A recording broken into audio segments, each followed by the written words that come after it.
In today's side quest, we join the Witch's Hat Brewing Company in South Lyon, Michigan for International Women's Day Collaborative Brew. We get there just in time for the sparge. And we hang back until we get a chance to talk to Angie. What happens to all this?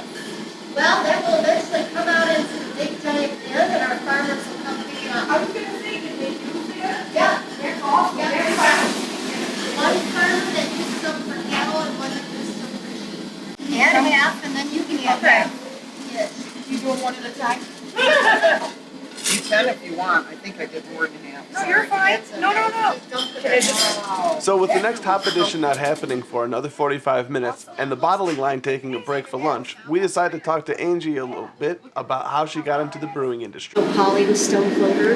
Actually, I saw him down at Fran's Irish Pub in Detroit. And I asked him, how do you get a job at a brewery? Because I think he was working at Atwater part-time at the time. He said, go offer to clean kegs, because those are things that people need doing, and it's a great way to get started. So at that time, Corner had a volunteer program, and what I did was I looked at the back of the Michigan Beer Guide, and I picked the first 5 and sent resumes, and the very first one at that time was Arbor Brewing Company.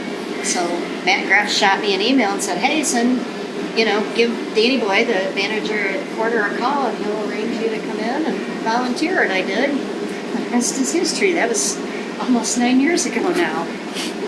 And what was it that got you into brewing in the first place? It was home brewing. I mean, there were many things about it. I was a home brewer. I first started in 2006, and it didn't suck too bad. So I decided, this is kind of cool. I like it. And later on, I quit my job as a lawyer. And I was like, well, what do I like to do? I'm like, well, I like beer, so...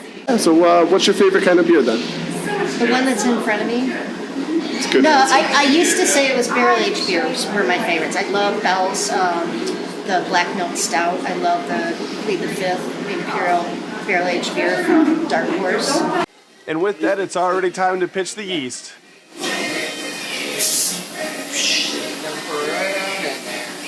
Don't drop it. Don't grab it. How's that for a wort chiller? Now all that's left is for them to transfer it over to the fermentation vessel as Angie and the rest of the guys get back to work on the bottling line. I guess it's time for me to get out of their way. Thanks to everybody who came out and participated.